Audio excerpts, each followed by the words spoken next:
கிறிஸ்துவுக்குள் பிரியமான செல்ல குழந்தைகளுக்கு அன்பின் நல்வாழ்த்துக்கள். இன்று ஆகஸ்ட் மாதம் 6ஆம் நாள். இன்று தேவன் உங்களோடு பேசுவதற்காக ஒரு விசேஷமான பரலோக மன்னாவை கொடுத்திருக்கார். இன்றைய மன்னா எபேசியர் 5ஆம் அதிகாரம் 18ஆம் வசனம். துன்மார்க்கத்திற்கு ஏதுவான மதுபான வெறி கொள்ளாமல் ஆவியினால் நிறைந்து. செல்ல குழந்தைகளே, இதற்கான விளக்கத்தை பார்க்கலாமா? சில மனிதர்கள் தங்களுடைய கஷ்டங்களையும் கவலைகளையும் டெம்பரரியா மறந்து போவதற்காக மதுபானம் குடிக்கிறாங்க. ஆனா மதுபானம் குடிப்பது கஷ்டங்களை தீர்ப்பதற்கு பதிலா அந்த பிரச்சனைகளை இன்னும் மோசமாக்குது. அது மட்டுமல்லாமல் வாழ்க்கையில் இன்னும் பல புதிய பெரிய பிரச்சனைகளையும் உருவாக்குது.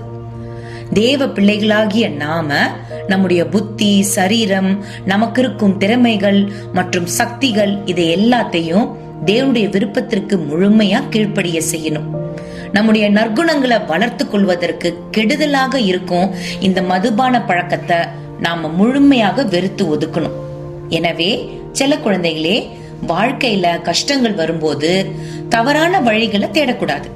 நம்முடைய புத்தியையும் உடலையும் கெடுக்கும் தீமையான காரியங்களுக்கு இடம் கொடுக்காம எல்லாவற்றையும் தேவனுடைய சித்தத்திற்கு ஒப்பு கொடுத்து எப்போதும் நம்முடைய தேவனுக்கு பிரியமான நல்ல பிள்ளைகளா வாழ பழகிக்கணும். செல்ல குழந்தைகளா, இந்த மன்னாவை இன்னும் தெளிவா புரிஞ்சுக்க உங்க பைபிளை எடுத்து நீதிமொழிகள் புஸ்தகம் 20ஆம் அதிகாரம் வசனம் 1 வாசிங்க. நம்முடைய மனதையும் சரீரத்தையும் தேவன் விரும்பும் நல் வழிகளில் கட்டுப்பாட்டுடன் வச்சு தேவனுடைய பிரியமான நல்ல பிள்ளைகளா வாழ்வதை குறிச்சு இன்னைக்கு நாள் முழுசும் மனசுக்குள்ள தியானம் பண்ணுங்க. ஓகே குட்டீஸ், இன்னைக்கு இந்த மன்னாவோட சந்தோஷமா இருங்க. இன்னைக்கு நைட்டு ஒரு சூப்பரான வேதாகம கதையோட நாம சந்திப்போம்.